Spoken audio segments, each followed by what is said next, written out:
À la fin de la Deuxième Guerre, l'humanité se retrouve découpée en deux camps. À l'ouest, les États-Unis et l'Europe occidentale. À l'est, l'Union soviétique, l'Europe de l'Est et la Chine.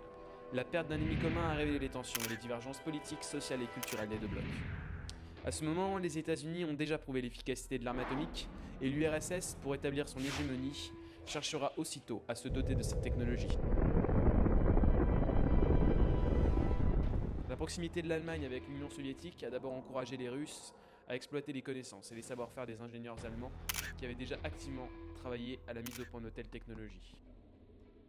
Mais les documents, jusqu'alors classés top secret par la Russie, montrent que les ingénieurs français pourraient bien avoir également collaboré avec les ingénieurs russes pour mettre au point l'arme atomique. À partir des sources officielles, on ne comprend pas comment l'URSS a pu développer la bombe en si peu de temps. Il ne fait aucun doute que les ingénieurs français ont activement collaboré à l'élaboration de la bombe soviétique. Plus étonnant encore, de nombreux experts et instituts de recherche spécialisés, dont le Comité de cosmologie et de sciences divinatoires de Loire-Atlantique ou encore l'Institut de recherche pseudo-technologique de Bruxelles, s'interrogent sur une possible corrélation entre la France et l'URSS. Ces sources soulignent en particulier l'influence du général de Gaulle dans l'ouverture technologique de la France vers l'URSS. Le général de Gaulle a toujours été ouvert au dialogue avec l'URSS.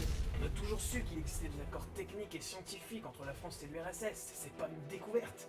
Mais le lien entre l'URSS et la recherche de haute technologie française irait en réalité bien plus loin que de simples accords ou partenariats. L'ingénierie française est en réalité un vaste complot communiste qui dure depuis près d'un siècle et que les gouvernements russes successifs s'acharnent à dissimuler.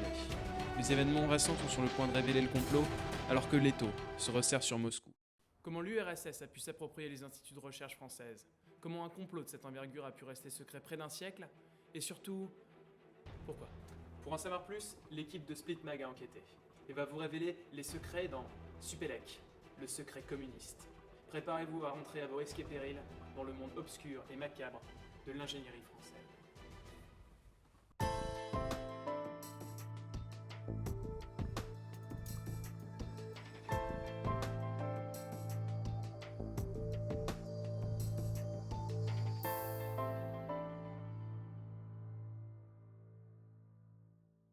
« 11 octobre 1938, le président des États-Unis d'Amérique, Franklin Roosevelt, reçoit une lettre signée de la main de Albert Einstein, l'avertissant que l'Allemagne nazie est susceptible de développer une arme d'un genre nouveau, à partir de minerais d'uranium extraits des mines du Congo belge, alors sous la tutelle du Reich.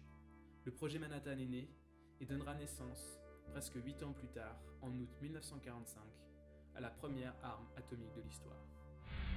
Le programme nucléaire américain a été lancé dans l'urgence la plus totale, que le Troisième Reich puisse être sur le point de développer sa propre bombe. Le projet Manhattan, c'est plus de 10 000 membres et personnels. Un budget colossal de plus de 100 milliards de dollars et certains des esprits les plus brillants du XXe siècle ont travaillé sur le projet. Enrico Fermi, Niels Bohr, Oppenheimer. De son côté, même si l'URSS avait déjà un programme nucléaire depuis 1939, elle n'a pas pu se consacrer pleinement au projet du fait de la guerre et évidemment de l'invasion sur son propre territoire. Et c'est qu'en 1945, au moment où les États-Unis font l'usage de leur première bombe, que l'URSS prend conscience de son retard et qu'elle débute véritablement ses recherches sur l'atome, qui aboutiront 4 ans plus tard. À partir des sources officielles, on ne comprend pas comment l'URSS a pu développer la bombe en si peu de temps. Les Américains ont donc développé la bombe en 8 ans, contre seulement 4 pour l'URSS. Comment les Soviétiques ont pu aboutir en presque 2 fois moins de temps que les Américains? L'hypothèse la plus souvent soutenue est que les Soviétiques auraient eu accès aux avancées des Américains grâce à un puissant réseau d'espionnage. L'hypothèse selon laquelle les Soviétiques ont copié les Américains est totalement absurde. Et pour s'en convaincre, il suffit de regarder. Les Soviétiques n'ont pas copié les Américains. Mais alors comment expliquer la vitesse avec laquelle les Soviétiques ont mis au point leur bombe? Il est surprenant de constater que la France commence ses recherches sur l'atome précisément au moment où l'URSS relance les siennes. Mais on pourrait tout à fait croire que c'est une simple coïncidence. Le général de Gaulle a mis en place une réorganisation du secteur du nucléaire en 1945, soit précisément en même temps que l'Union soviétique. Et à l'époque, la France est isolée de ses alliés les plus légitimes, les États-Unis et les Royaumes-Unis, par les accords de Québec. Puisque les accords de Québec, qui existent depuis 1943, précisent la non-divulgation des travaux liés au nucléaire. La France est donc seule dans ses recherches sur le nucléaire, puisqu'à l'époque, aucun autre pays ne cherche à développer d'armes atomiques, à part bien sûr l'Union soviétique. En 1945, quand le général de Gaulle appelle à sa fameuse réorganisation du secteur du nucléaire, la France est seule dans ses recherches. Et à l'époque, le ministre de l'armement, c'est Charles Tillon, un membre du PCF. Le ministre de l'armement de Charles de Gaulle était un membre du Parti communiste. Tout s'explique. La France, isolée de ses alliés par les accords de Québec, a participé en secret au projet d'armement soviétique, espérant de sa part une contrepartie technologique. Le général de Gaulle a toujours été ouvert au dialogue avec la Russie. Il quitte l'OTAN en 1958, il accueille chaleureusement Khrouchtchev en 1960 à Paris, et de véritables accords et partenariats sont signés entre l'URSS et la France au cours des années 60. Mais enfin, on a toujours su qu'il existait des accords techniques et scientifiques entre la France et l'URSS, c'est pas une découverte. Depuis 1966, plus personne, un tant soit peu au courant des événements, ne peut légitimement en douter. Quand le général fait son fameux voyage triomphal de 66, qu'il serre la main à Brejnev, et surtout qu'il signe des accords technologiques, on pense notamment au protocole bancaire, un protocole de coopération qui traite du nucléaire. Non, on ne peut pas douter que ça existait. On ne se rend pas toujours bien compte, mais en réalité, chaque produit de l'ingénierie française a une origine bien précise dans l'idéologie marxiste. Vous êtes-vous par exemple déjà demandé pourquoi le Concorde avait des ailes, ou pourquoi le TGV a des roues, exactement comme les avions et les trains utilisés en Russie depuis la révolution d'octobre 17 ? Non, tout cela ne peut pas être une simple coïncidence. L'ingénierie française est donc en réalité soviétique. Mais alors quels instituts l'URSS possédait-elle et par quels moyens a-t-elle pu les obtenir ? Un institut en particulier a toujours fait l'objet d'une grande méfiance.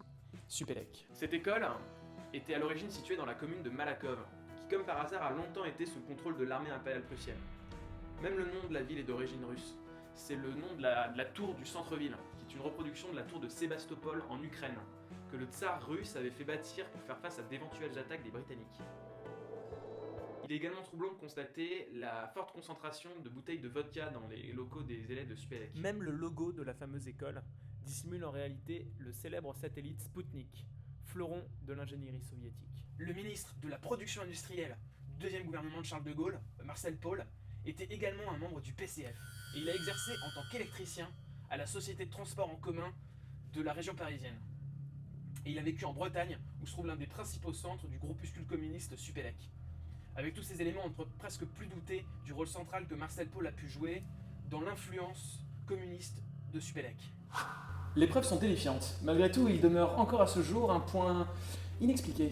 L'Union soviétique telle qu'on la connaît date de 1922. Or, la fondation de Supélec remonte à 1894.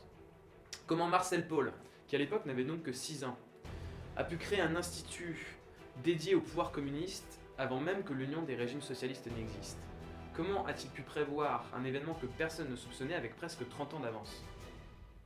Le mystère reste entier. L'hypothèse la plus crédible est que Marcel Paul ait découvert un portail intradimensionnel. D'après la théorie des anciens astronautes, ce genre d'édifice permettrait de voyager à travers le temps. Pour maîtriser ce genre de technologie, la théorie des anciens astronautes prévoit que Marcel Paul était lui-même un extraterrestre, originaire de Mandares B, gravitant autour de Alpharet, une petite étoile à quelques 120 millions d'années-lumière de la Terre. Il serait arrivé sur Terre il y a 8000 ans et serait à l'origine de la civilisation égyptienne. On retrouve en effet les traces de sa présence et de son influence dans les textes de l'Égypte antique. Ce savoir a ensuite été transmis par les sociétés secrètes. Francs-maçons, Illuminati, tailleurs de pierre, pour rendre ce complot complotiste conspirationniste possible.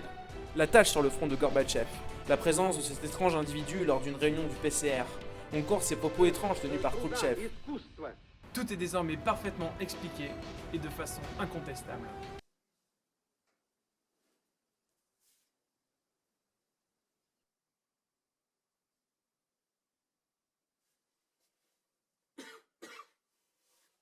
Un savoir ancien, une technologie extraterrestre, une idéologie profondément communiste.